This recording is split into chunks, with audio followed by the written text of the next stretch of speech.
Hey guys, Comic Book Steve here again. I'm just going to show off some books from my collection here today. These are all of the reprints that I have. If you've watched my channel before, you know I like collecting subsequent printings or reprints of books. They fall into this weird territory of, back in the 90s, at least for myself, I consider them pretty worthless and kind of like the black sheep of my collection. Whenever I got them, it usually meant that I missed out on the hype for the first printing. In the case of like X-Force #1 or Spider-Man #1, the Todd McFarlane version. If I got a second printing, it was usually because the first printing was hot and the second printing was all I can get my hands on for cheap. And it was never really worth anything. But lately, in the past like 5-10 years or so, I would say, especially with that Captain Marvel 17, the first Kamala Khan second print, with her on the cover of the second print, doing like crazy prices. Second prints and reprints have become almost their own thing. Like the current collecting community kind of considers them or treats them as like variants almost, just a rare variant, which is kind of what they are, essentially. Especially if they have a different cover, it's essentially like a variant.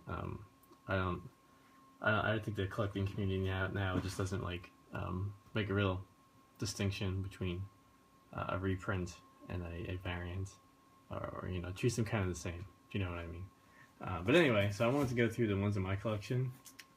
They're not all worth a lot, but like I said, they fall into this territory of being like these odd books that you don't really see too often. So some of them might be surprising, you might not know exist. That's half the fun of reprints. They're kind of rare. Not all worth something, but definitely have that like, oh wow, I've never knew that cover existed or that reprint existed. So I'm gonna try to blow through these really quick because I have a lot. But yeah, so we'll just start going through them. First up, we got is Amazing Fantasy 15 from the Marvel Legends, one of the Marvel Legends toys. Move the camera up a little bit. Okay. Yeah, so this one came with one of the early Marvel Legends toys.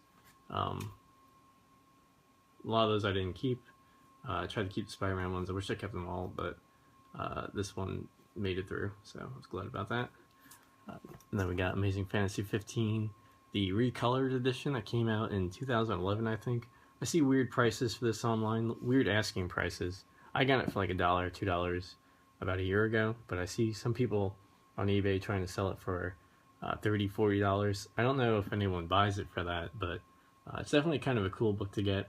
A unique reprint in the fact that it's a reprint, but it's also recolored using modern style. So, which may be sacrilegious to certain people, but it's not replacing the original Amazing Fantasy. It's just a neat little addition. And we got the Marvel Milestone edition of Amazing Spider-Man #1. I think this is the first print of the Marvel Milestone, which is weird to say, but you could tell by the color of this Marvel logo up here. I think the red one is the first printing. There's a white one that's a second printing, and then there's another variation on the white one that was like a Sears catalog comic bundle edition, I think. You might have to look that up, but I'm pretty sure that when I first bought this, I sought out that information. Then we got Wizard Ace Edition of Amazing #1. This is a pretty new one for me. Not a huge fan of Ramos's version of the cover, but still fun to have. Marvel Milestone Amazing Spider-Man #3.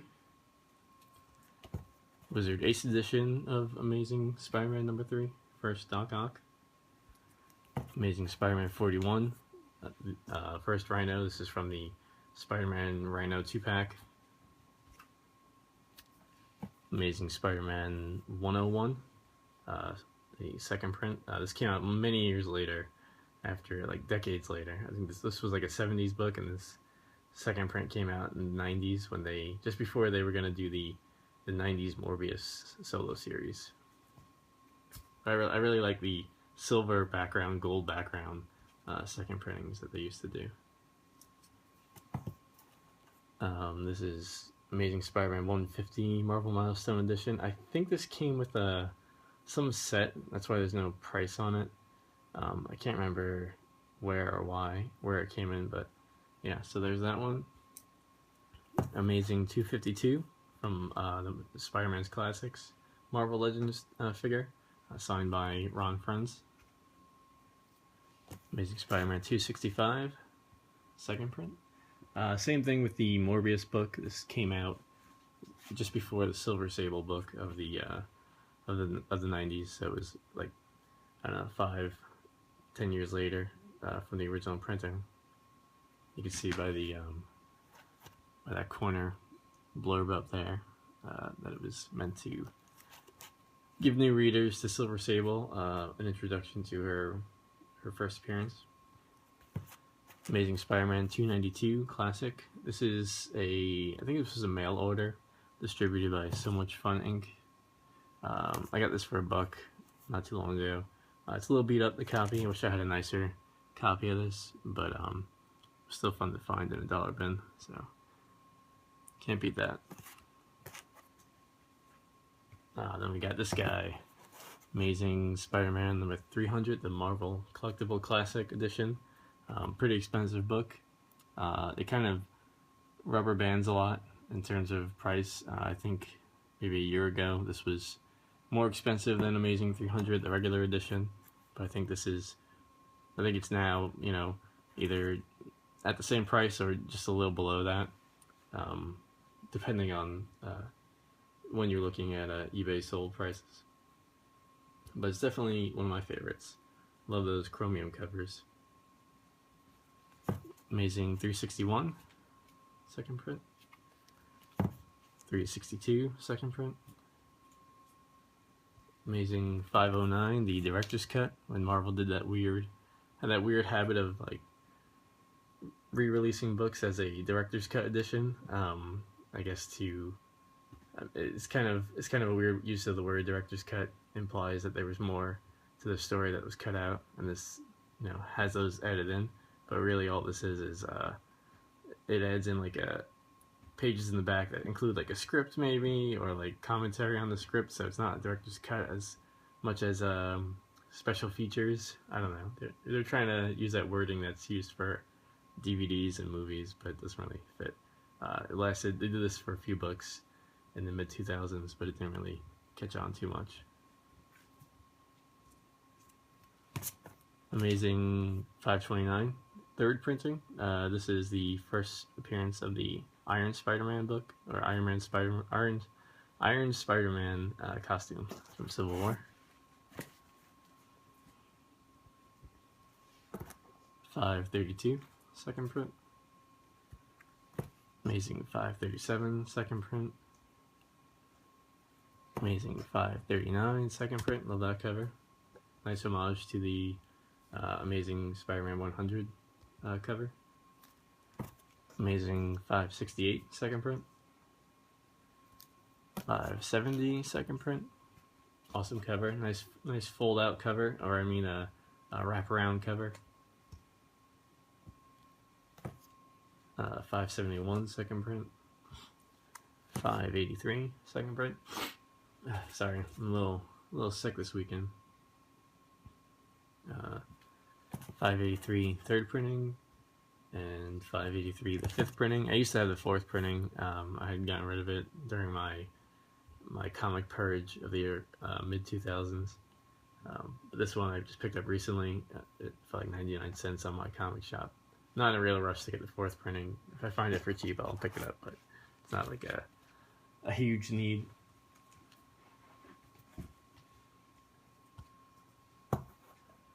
Uh, 596, second print. 597, second print. 598, second print. 636, second print. Poor King. I like when they did these second prints during the mid to late, like the early 2000s. That took a page from the interior of the book and put it on the cover. At least I didn't like it at the time. I thought it was a little cheap, but compared to how they do second prints in the past like 5 years, I think it's way better. I wish they would continue doing that. 637. Love that cover because it has a Black Spider-Man cover appearance. 651 second print. Yeah, anytime they change the cover up even a little bit, is always a bonus. 655 second print. 656 second print. And you can see these end up creating The Amazing Spider-Man by Dan Slott. It's must be awesome for Dan Slott to have all those connecting. I'm sure if I had that, I would frame it and put it on my wall. 658 second print. This one I like a lot because it has this Fantastic Four costume that Hanley wore for like the first 2 pages of this book, and doesn't have any cover appearances anywhere else. 666 second print. 667 second print. Another 667 second print, which is really weird. 682 second print. 683. These ones just changed the background from like a darker background to the white background for the second print. 692 second print. This one on the first printing, the background, all the costumes are colored in. This second printing, the background is black and white.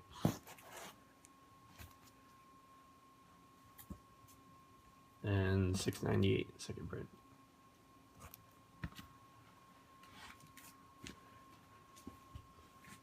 As you can tell, most of these are Amazing Spider-Man books. Amazing Spider-Man 700, the 5th printing. Spectacular Spider-Man 189, the gold hologram. Web of Spider-Man 90, second print, also gold hologram. Spider-Man number 1, second print, the gold version. This one, I see some places trying to charge like $20 for it, but I wouldn't pay any more than $5 for it. Unless it's the UPC edition, then I would pay more. Sensational Spider-Man 35, second print. Friendly Neighborhood 17, second print. Love that cover. One of my absolute favorite covers of all time. That is a gorgeous Adi Granov cover. I'm sure you'll see that over and over again in any collection videos that involve favorite covers or favorite pieces of art or anything. Spider-Man Family number 1, second print. It's weird to see a Spider-Man Family book with any second print. Avenging Spider-Man number 9, first Carol Danvers as Captain Marvel, second print. I'm okay with when they do these like second prints that are non-colored versions. Just something unique is always fun. In the case of this next one, this is what sucks about second printings, or how I don't like when they do second printings. Avenging Spider-Man 15.1 second print. The only difference in this one is that it says second print up there, and the outline of the wording, the logo, and the creators is green instead of I think it was blue on the original cover. And then this one sucks too. This is what they were doing about a year ago, a lot. Superior Spider-Man 30 second print. The only difference is, well, the wording second print, if you can see. The wording, and the bottom border is blue instead of red, which is really boring.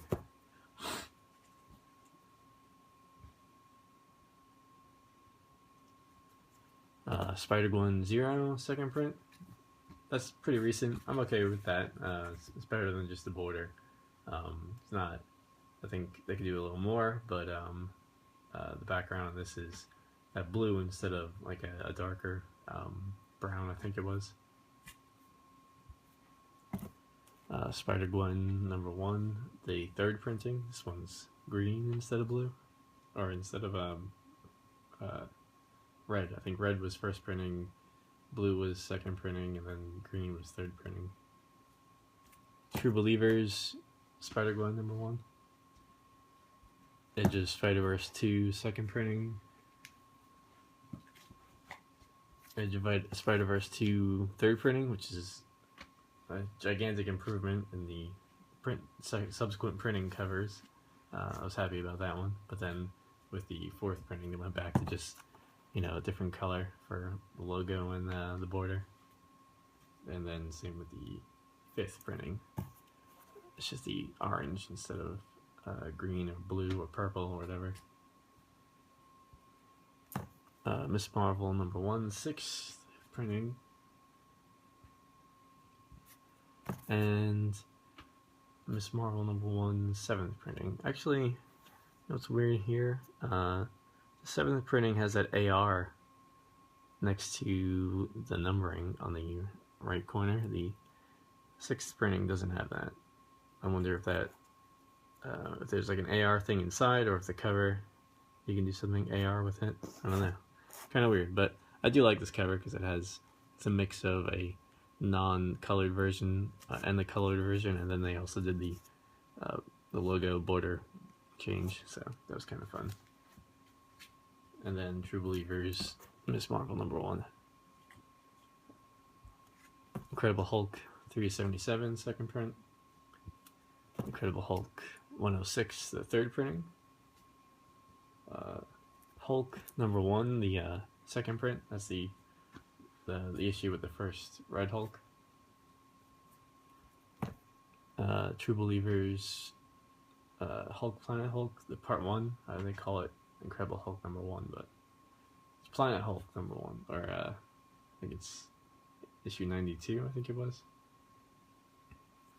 Secret Wars, the Halloween Comic Fest version. Infinity Gauntlet #1, True Believers. This one sucks because it's like half the issue, because the original issue was giant sized, so for this reprint, they only reprinted half the book, which is really dumb. I mean, it was $1, but still. Marvel Milestone Edition of Marvel Universe vs. Onslaught. True Believers, Miles Morales Ultimate Spider-Man. Ultimate Spider-Man #1 from the third series, second print. Pretty low print run on that whole series. This one's weird. I don't know how many people know about this one.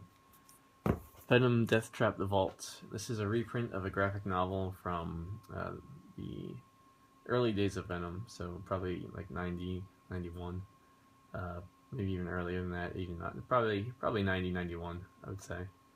It was an Avengers graphic novel, so it was the first time that, maybe other than the Quasar appearance in Quasar #4 or 5 for Active Vengeance, that Venom appeared outside of a Spider-Man book. So it's a weird. I'd like to get the first printing, or the original printing. This was, for this reprinting, they renamed it to Venom Death Trap the Vault, because this is when this is when the Venom solo series started, and they're trying to market Venom as like the whole marketing campaign just went nuts on Venom, so they want to rebrand this as a Venom book, which is, you know, fine. But my copy's a little beat up because I used to keep it on my bookshelf, because I wasn't sure if I should keep it as like a single issue or if I should keep it as a trade on my bookshelf. So the corner got a little messed up. But, you know, I don't see it around a lot, but I don't think it's really sought after. It's still a cool book if you like Venom and you never read it. Venom #5, second print. Avengers #4, the Wizard Ace edition. Avengers #1 from the third series, the Marvel Collectible Classics Chromium edition. Daredevil #111, the second print, First Lady Bullseye. This one's a lot of fun. I was glad to find that for I still have in the same plastics. It was just under $6. Goes for about 30 on eBay. They're not even using that character these days, so if they ever use her for like a TV show or anything, that book might be a little more in demand, hopefully. Ghost Rider 15, second print. The awesome glow-in-the-dark cover with the gold background. Fantastic Four number 48, second print. Fantastic Four 347, second print. First of the new Fantastic Four with a really cool team. 348, second print. There's the cool team again. With, incredible Art Adams work. Number 371, second print.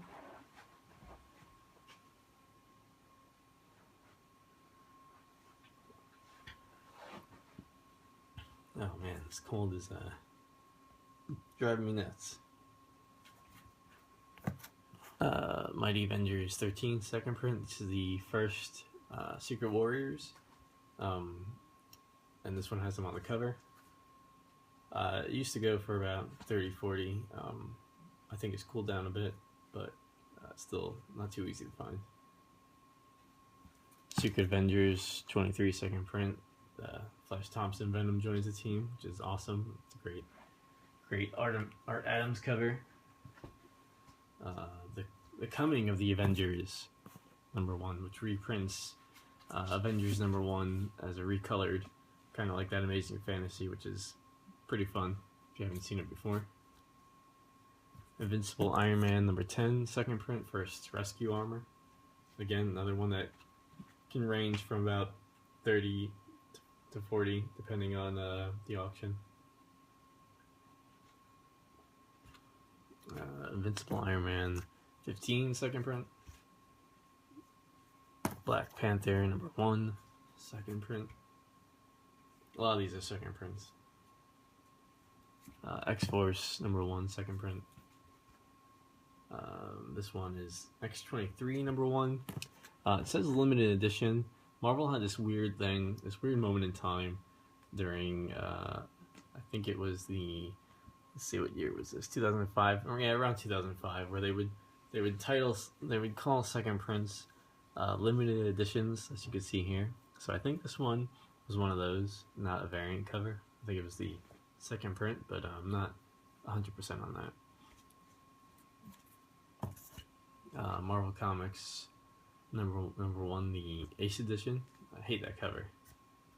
Looks like Submariner on fire, but that's supposed to be the original Human Torch. Unbeatable Squirrel Girl #5, second print. And then Star Wars #1, the 7th printing. I didn't jump on any of the Star Wars printings until this one. The first printing I thought was, it's great that they're making new Star Wars books, but for my taste, it was, once a book starts being printed over 1 million copies, I kind of shy away from it. I got burned in the 90s a lot, that kind of stuff, so I didn't want to touch any of and I didn't want to touch the first printing for sure. But 7th printing, I'm sure, has a significantly reduced print run. 638 of Batman, the second print, I think. Yeah, I'm pretty sure it's the second print, although it doesn't say anywhere on the book itself, but I'm pretty confident that's the second print. Yeah, because the first printing had Batman holding the mask, or Batman's reaction. OMAC Project #1, the 3rd printing. Spider-Man #2, second print. Ultimate Spider-Man #1, the Free Comic Book Day edition. Hey, we're almost done. That wasn't too bad. A lot of books, but we got through them pretty quick. Ultimate Spider-Man #1, the Target edition. This one commands quite a bit of money sometimes. A near mint copy, very fine copy, can go for like 100 or more. My copy unfortunately has some spine ticks on it, which I'm really pissed about. But I got this for about $5, which is not bad at all. So I was happy to find it, but it would be nice if it was like in better shape. But still, cool one to have. Ultimate Fallout 4 second print, and then another Ultimate Fallout 4 second print with a different cover. Not sure what happened there. Captain Marvel #1 second print, great Ed McGuinness cover. Silver Surfer 50 second print. Silver Surfer 50 the third printing, which I think is the best out of all the printing covers. Marvel Milestone Doctor Strange. It's got a bunch of reprints in there from his early appearances. Doctor Strange The Oath #1, the Halloween Comic Fest edition. Rocket Raccoon #1, the 4th print. Runaways #1, the 2nd print. This is another one that this one I know is a second print because I bought this one off the shelf along with the first printing when it first came out. But this is what I meant by they were calling them limited editions instead of second prints for this year or something. I don't know why. It was a really weird moment in time. And then Hit Monkey #1 second print. Punisher #11 second print, the first Frankencastle. And last, and we're not going out on a high note here,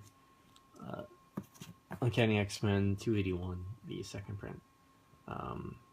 Yeah, so that's about it. We got that through that under half an hour, which is pretty good considering there's quite a bit here.